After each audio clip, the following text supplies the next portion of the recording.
it going, everybody? My name is Box from Box and Jackalope, and today we're doing a quick Kun-Lai Campfire about the new cinematic regarding Anduin's defeat in the Zereth Mortis raid. Welcome back, Skull.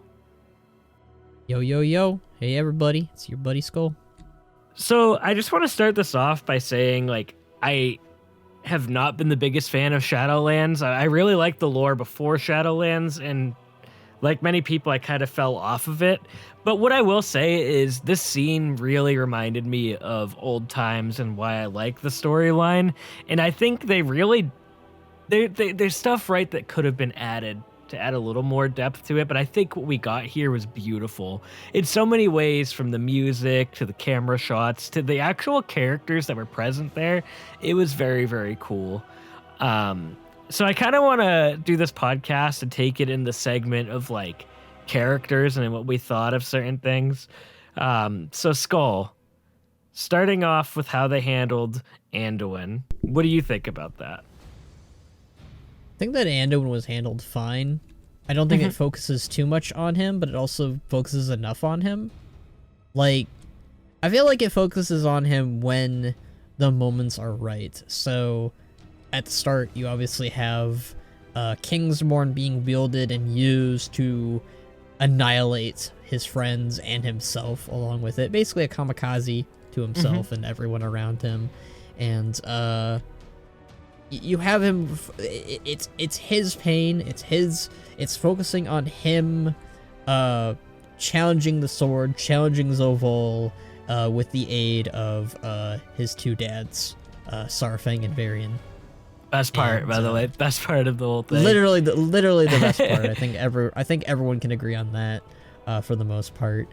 And then after that's all done, after he's broken the blades, which I'm actually curious if he'll be able to put the blades back together and they'll just not be Kingsmorn anymore. I imagine that's how it works. I think so. I think so. And it kind of just stops there. I mean, there's a little bit of a focus on him after that, but it is him breaking free from the Maw, from Zovol finally, and then it turns the focus on Sylvanas and everyone else. I think that was enough. I think that's all that was really needed. I definitely think that there's going to be focus after the fact, after the cinematic, but I think it was enough. Yeah, and just to echo off of what you said about it is, I think having Varian appear there and Saurfang appear there was a very satisfying moment, because a big question for a lot of us has been where are those two characters? An interesting thing, and this is a nice topic because it leads us into those two, but a lot of people have been speculating whether they were real or not, or if it was a vision, kind of like how Anduin saw Varian at the Broken Shore in Legion. So I'm not really sure, but I remember Skull and I were talking before the podcast about this, and Skull kind of theorized that because they wielded Charlemagne, that their spirit is somehow bound to the blade and can kind of appear every so often like that. I'm kind of curious what you think about that, Skull, but Charlemagne definitely has a pretty interesting wielders to it. Varian, Saurfang. Saurfang quite literally stopped the Fourth War with it, so that was really cool. But seeing him appear, I've seen a lot of people not like that with Saurfang, but I love that. That was actually my favorite part of the cutscene, and it gave me goosebumps, and it felt like something I feel like we haven't had in a while is a good payoff moment. To me, that felt like a good payoff moment in Shadowlands. I totally agree with you. I mean, I'm also very biased because literally I've been waiting for Saurfang to show up again, because BFA was the prequel to Shadowlands. So it's okay, well, you have this really big character who did die. Where is he? Is he in the Maw? Is he destroyed in the Maw? Is he a trinket now? Which I really hated that. I will be brutally honest. That is the worst fate you could do to a character like Saurfang. If it was a joke character, if it was Dumas from Hillsbred, whatever. That might have been kind of funny. Yeah. That would be funny. It's a meme character. It's not important. But Saurfang doesn't deserve to be a trinket. I don't think any big lore character deserves to be a trinket. I might not like Sylvanas, but would I want her fate to be a trinket? No, that's not fair to her fans. Echo of the Banshee Queen or something. I think that it's a better fate to have him be inside the blade, as we were talking about. I think that the fact that Varian and Sarfang both died after separating the blade, it cannot be a coincidence.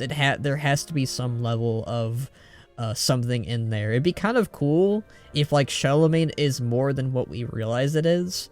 What if it's kind of like the Avatar state where whoever wields the blade, there's like a soul fragment on it, or their memory or something. I'm okay with it being either or. I know that there's very contention on that.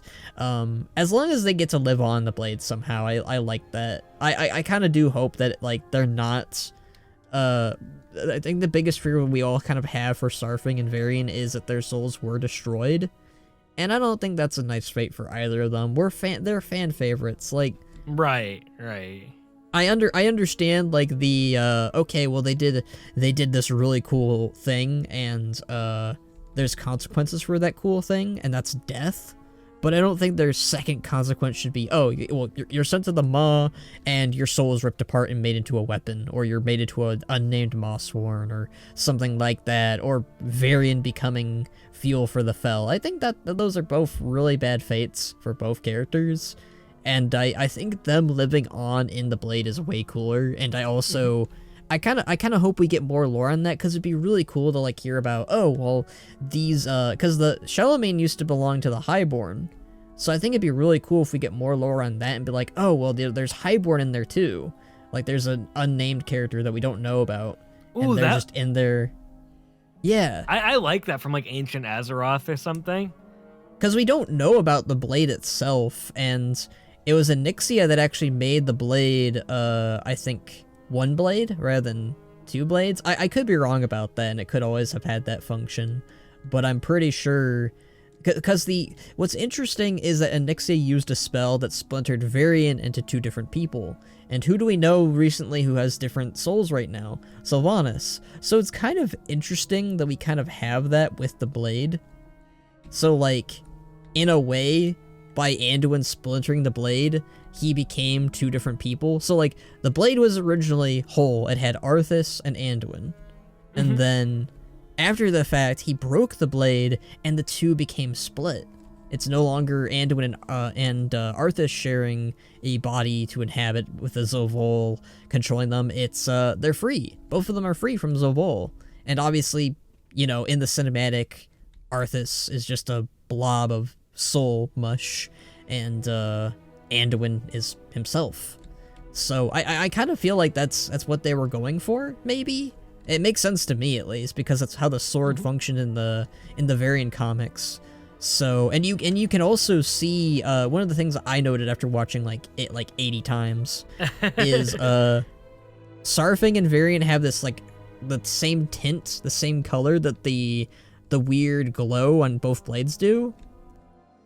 And when the blades are both broken, or one-handers, I guess, like they're both, you know, they're both one-handed swords or whatever, and you can actually see the same soul energy that Sarfang and Varian were kind of made out of, entering back into the blade, where it wasn't there before, because you know, and Arthas took the place of the light energy that the blade is known for.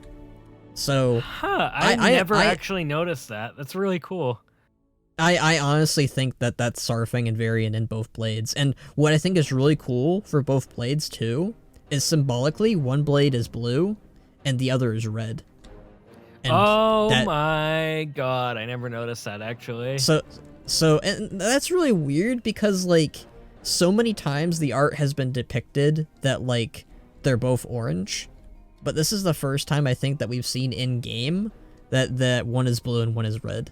So maybe I feel like I feel like that goes really well with like Anduin's character kind of representing unity among the factions. I really like that actually. Oh yeah, and like it also like it helps kind of give a nod to what Velen predicted as his future fate, which is leading the armies of Azeroth, both the Horde, Alliance, Dragons, you know, all of the races. Alternate Garrosh. All of the races to fight the impending darkness someday. So I do feel like, regardless, I do think that Sarfang and Varian are in the blade. And they were that whole scene with them, in my opinion, was just done so well. And like, I can't get over like when I looked over and I saw Sarfang, I was like, whoa, whoa. I was at work. I was like, Jackie, I'm like, I shouldn't be watching this at work, but like, oh. I was not expecting Sarfang. I was expecting Varian. Varian made sense because Varian. This isn't the first time Varian's done this, and I actually do think that that moment in Legion is the same here.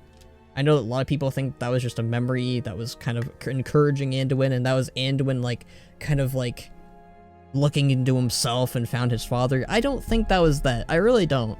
I think that's kind of cool either way, but I actually think that Varian was there to tell Anduin to do what a king must do, and then also here, because the scenes are very similar. Like, they're not the same, but they are similar.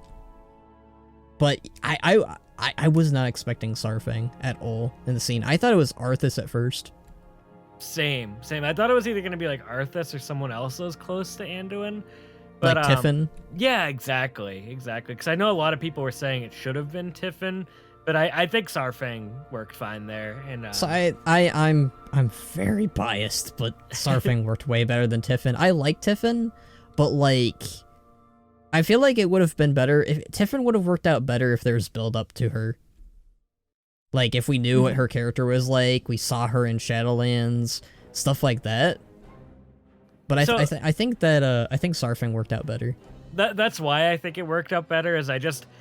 I think, well, it would be nice to see Tiffin. I think more players right now are more connected to that Sarfang storyline in BFA. Exactly. It's so it made more sense to have him there, and like, it's a way completing Anduin's arc. It completed Anduin's arc, this expansion, very nicely. It really did. I honestly feel like it's a good. Shadowlands feels like this is what a lot of people say, and I agree with them. A lot of WoW stories feels like it comes in threes. So like, WoW Classic, Burning Crusade, and then Wrath of the Lich King, and then Cataclysm, Mist of Pandaria, and then WoD, and then here it's Legion, BFA, and then Shadowlands. I kind of feel like this moment right here, it feels like BFA and Legion kind of coming together with Shadowlands in a culmination and like in a finale. Yeah, honestly, that's probably why I like the scene so much, because I really like BFA and Legion. Yeah. But I wanted to talk about, I think the next character we should talk about is one that, like, out of the group, like, I thought was fine still for a few details, but I think could have had a little bit more screen time, and that's Jaina Proudmoore. I think everyone on Twitter is, like, in agreement that, like, Jaina should have been the one yelling out to Anduin and not Sylvanas. And I think it would have worked a lot better. I think Jaina being present for that fight was really beautiful, and like, it was kind of interesting. And I read a post, I don't know who posted it, but like, it had to do with like Jaina was like tending to Anduin and kind of like ignoring Arthas because she moved past that might have Arthas. been me, actually. What, that was you that posted that today? So I agree with that, though. I think that's really beautiful, and it shows character progression for Jaina, where she had her closure, but Sylvanas didn't out of that group, mostly in Uther. So that's why I think it made sense for those characters to do that. I do think like a little bit of dialogue would have been nice for Jaina, but just having her there, being around Arthas, who's nothing more than this just ball of anima, which was like, you know, it's like, there's no denying that I love Arthas as a character, but me too. He did a lot of bad things for what he believed was good intentions, and it's really kind of just sad. His soul is literally surrounded by all these people that he kind of ruined their life, like, with his actions. Yeah. And it was I got a lot of goosebumps, like, at just the idea of the characters that were around Arthas right there. And some of the stuff, like, we can get to Sylvanas, but I would like to let you talk about Jaina first. But it was very, like, I don't know. It was, like, kind of, like, I don't want to say a somber thing, but I thought it was really cool how it was like it kind of showed that and you said this earlier, Skull, we could combine Arthas too with this, that we like almost need to move past Arthas as a character and stuff at this point.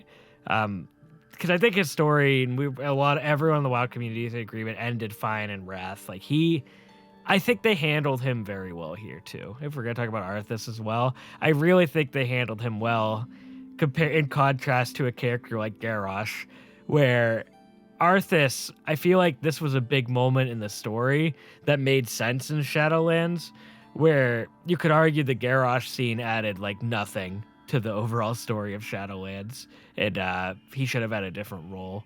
But and I'm not even saying like a redemption arc either, but in that aspect, like Arthas, I feel like I think I think it was a good subversion of kind of what we expected to see from him, and it also didn't shit on his lore, in my opinion. That was something I was very afraid of with adding Arthas. I know a lot of people will disagree with me on that, but that's totally fine. But I really think that they handled his storyline good here, and they didn't do anything that like made me kind of roll my eyes or anything. But in fact, it just felt like a natural progression of the storyline and an end to his chapter. Without, I mean, I was of the opinion he didn't need to come back in the first place, but it was a good ending without ruining his storyline or like trying to be like he needs this redemption and stuff, you know. I know that's a lot. Yeah, I don't think Arthas needed a redemption arc, and I think a lot of people are very confused on this subject. A lot of people believe that Arthas did everything that he did because he was completely under the will of Zovol, when Blizzard have literally had to come out and say, no, Arthas did all the things that he did on his own volition. In fact, he even drove Ner'zhul out of the control wheel in Wrath. Like, he killed him. He put him in the back of his mind, and he took the wheel, and he was the one who caused the events of Wrath of the Lich King. And while he does like say when he's on the moment of his deathbed where he's basically like, is it over, father? And like, you know, his father says yes, and like Arthas sees, I only see darkness before me.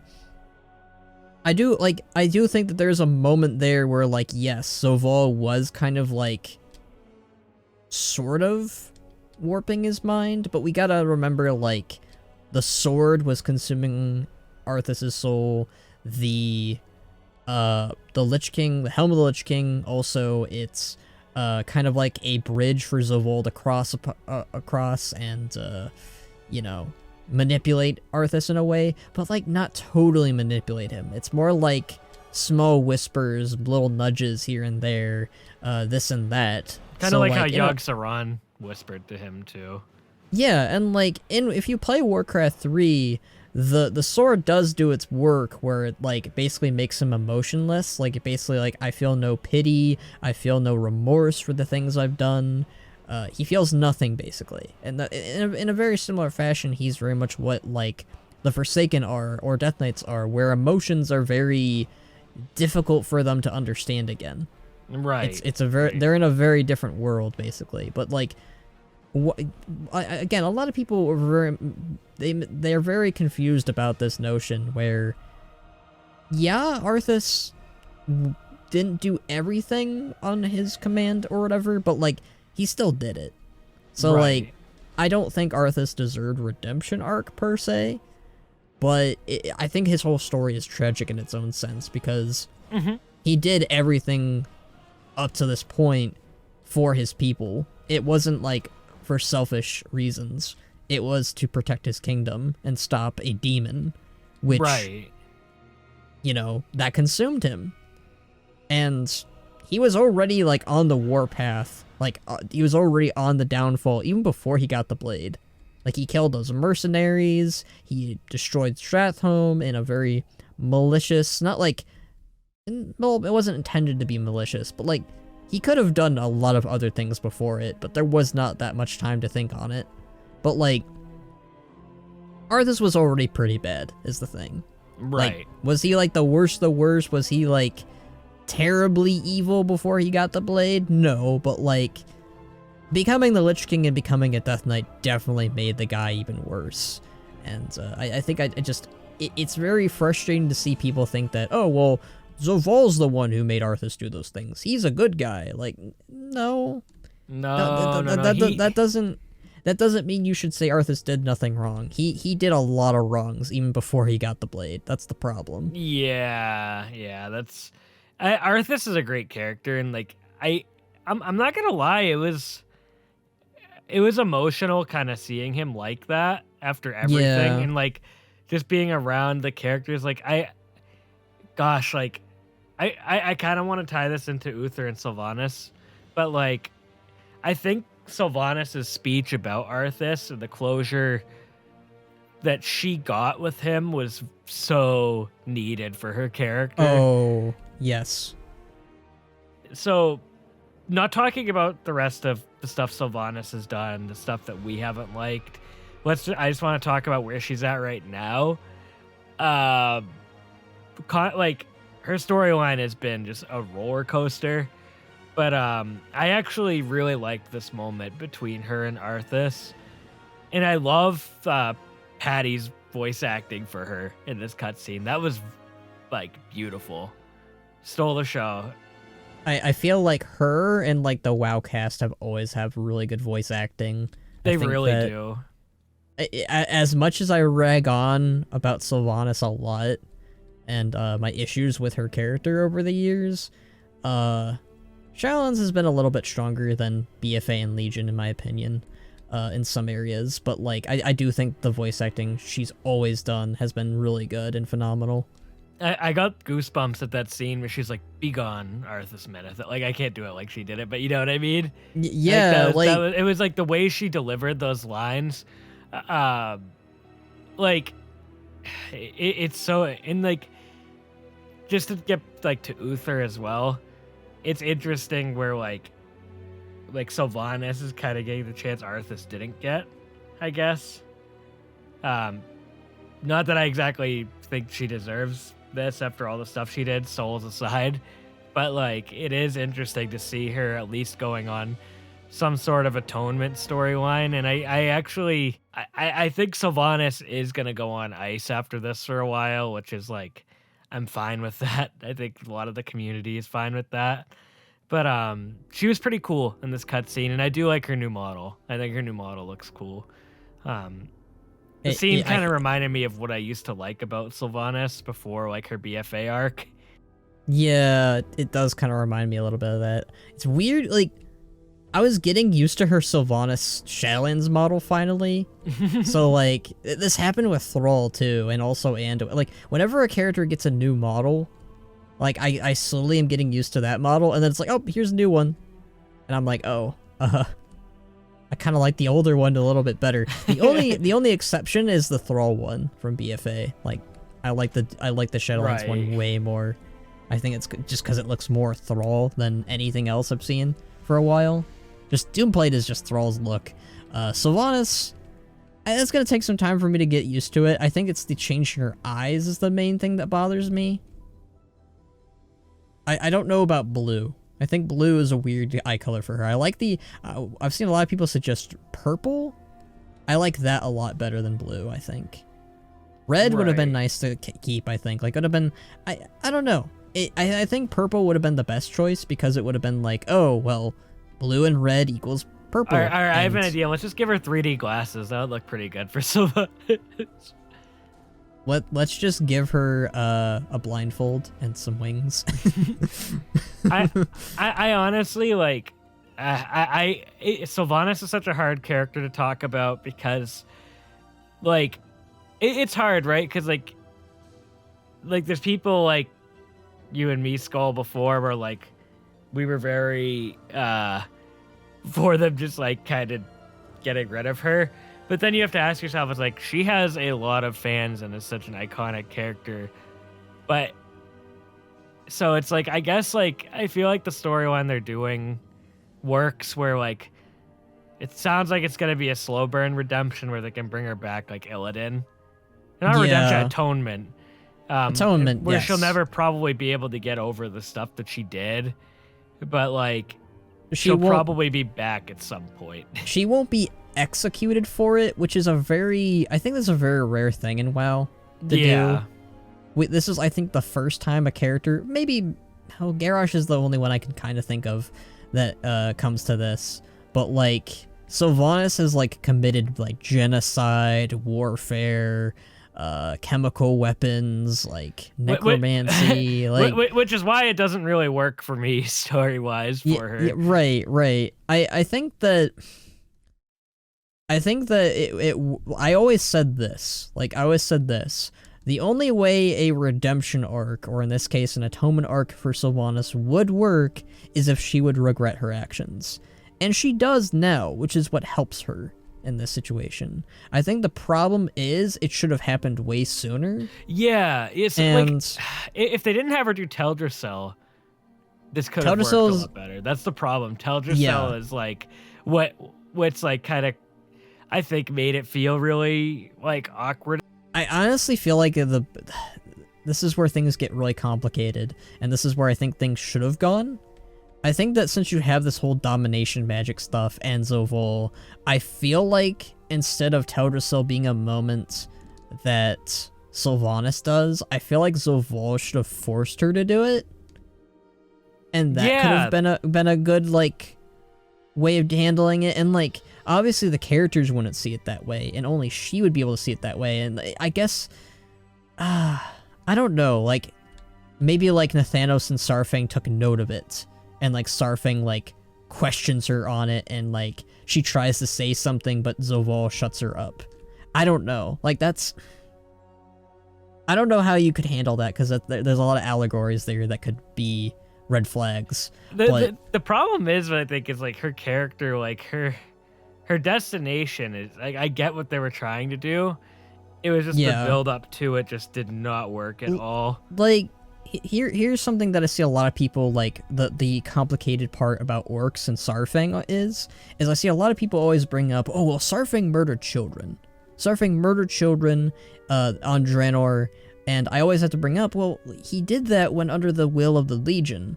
He had no choice, and when he was free from it, he was disgusted with himself among several orcs.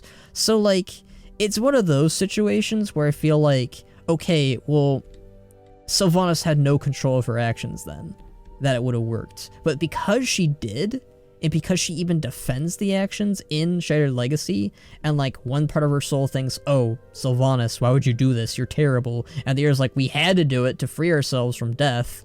It's really complicated, because like, you then have, I guess that's what works for it, is because Sylvanas admits, I did do wrong, I do have to pay for this, I do have to answer for what I've done.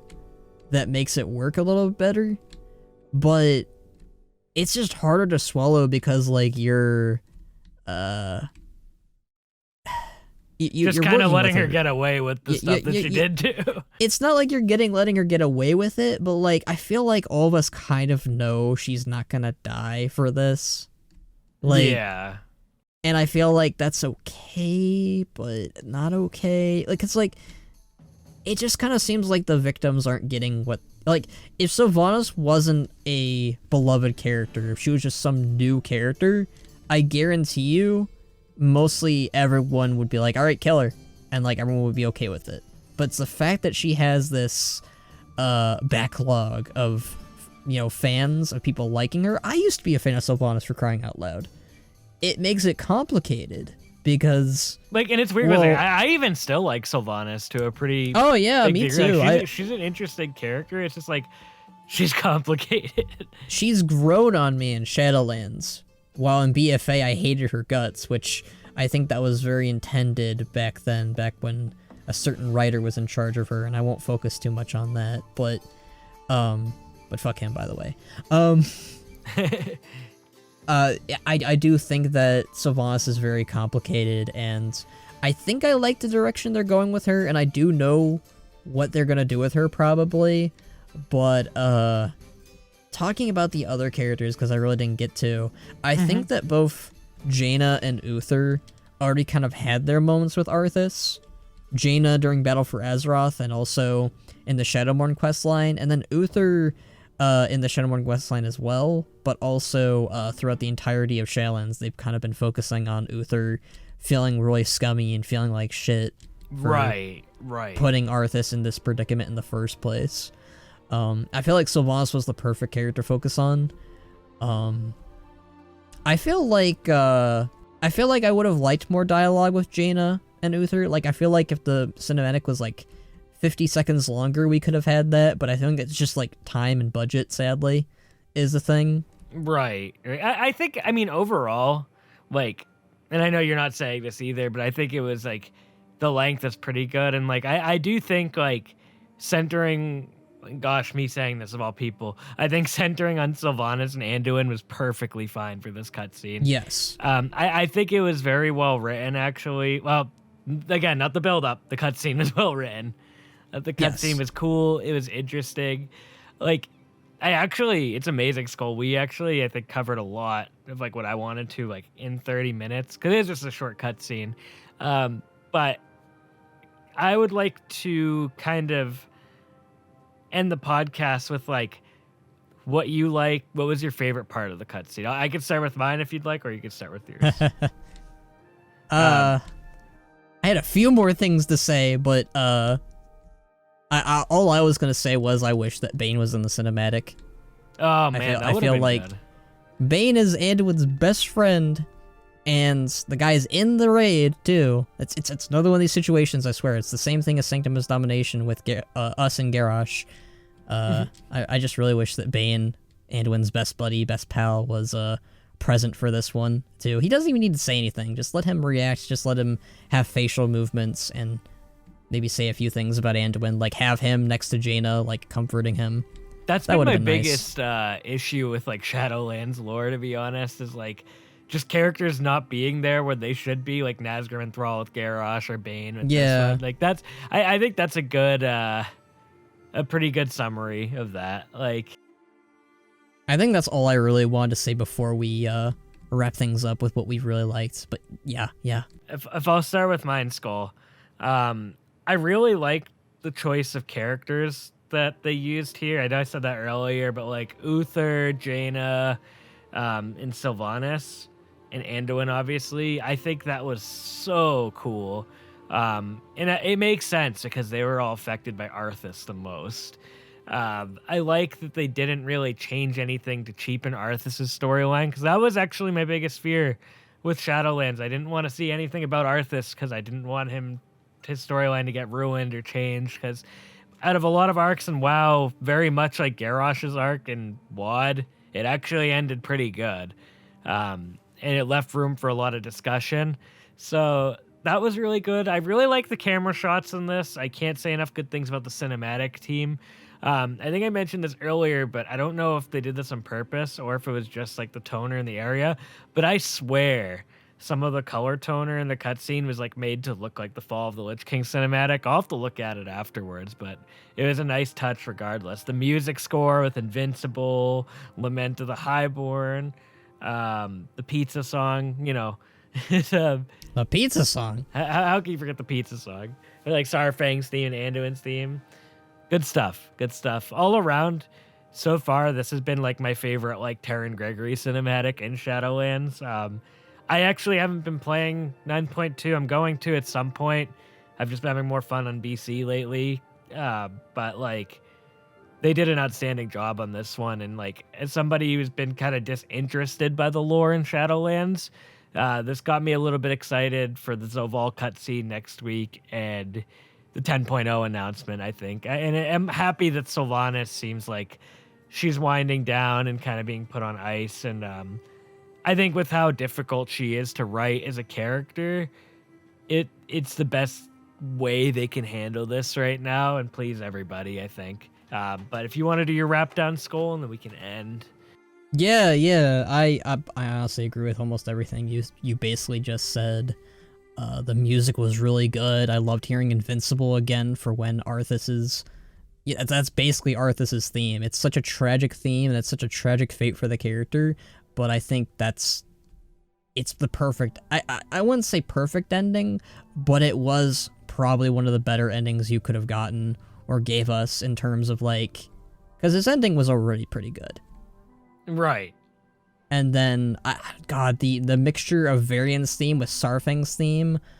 Oh man, I really miss it when they. I hate how we don't get the cinematic music anymore because it was so good. Like I love it when they hand us the cinematic music because you know how much we use that for our machinimas and videos and all that other stuff. Like if they put this on the store, I would buy it. Like if you want money, Blizzard, here's a way to get money. Like. But I think obviously my favorite part of the cinematic was Sarfang and Varian showing up from the Blade. That was just, it was so great to see them again. They're like, Varian became one of my favorite alliance leaders in Legion and Mists, and then Sarfang, I didn't even care about the guy before Battle for Azeroth. I thought he was okay. Like I thought he was a cool orc, but like. I wouldn't name drop him like Romash or Rexar or Thrall. I would just be like, oh, Sarfang. Yeah, he's a cool soldier that I know about. Like he basically was the equivalent of Nazgrim to me back then. Like he was a cool character, but I'm not gonna remember him too much. But BFA made him like basically on the same level of Rexar and Thrall for me. So seeing him again after like so long, we haven't seen Sarfang since 2019. So, holy cow, it's been a long time. So seeing him again, outside of Hearthstone, of course.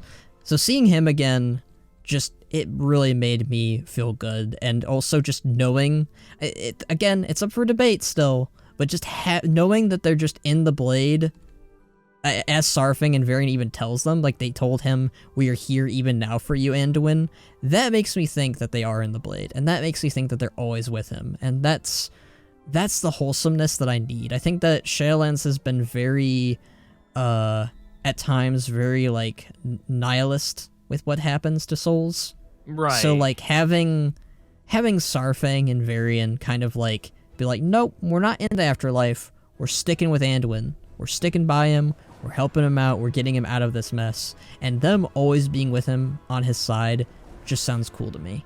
I love that. Skull, that was a beautiful way to end the podcast. That was actually beautiful. But like, I agree 100%. Like, it's a cool way to, like, years down the line, they could bring back just for a scene with Anduin ripping the blade, like, in half or something. It can't be, like, overused, but once in a while... No, don't overuse it. Once in a while, if that happens, I wouldn't be upset by it just to see them again as, like, fan service. But yeah, no, that was easily my favorite part too, when Sarfang appeared, because I just didn't expect it. Like, no, I didn't. I thought it was going to be Arthas. I thought it was going to be Arthas or Tiffin or somebody else for a split moment. And like, they could do this in a future day if they want to. I wouldn't mind it one bit. But if they ever have just like a bunch of spirits come out and like they're lending Anduin his strength again, like it's not just Varian and Sarfang, but multiple characters. Like, let's say like this is like 10 years in the future when like Thrall could be dead. That would make me sad. I'll be depressed. Don't talk about that. Don't talk about that. I don't want to. But like, if they ever just like have like a bunch of spirits rush out to give Anduin the strength he needs to take down a foe, I'm down for that. That sounds badass to me. I'd like that. That'd be sick. But Skull, as usual, my friend, thank you so much for joining today. Hell yeah, for Azeroth. But guys, thank you guys so much all for tuning in. Let us know in the comments what you guys think of the cutscene. Did you like it? Did you hate it? Were you happy about Arthas's fate? I'd love to hear below. I know it's been a heavy topic of discussion, so I'm curious to see what y'all think. And yeah, make sure you follow Skull on Twitter. Follow his YouTube channel. And if you guys like this video, subscribe, click that like button, ring that bell if you ever want to hear my scary voice again. Click it! I want all of you to click it. But we'll see you guys next time. For you.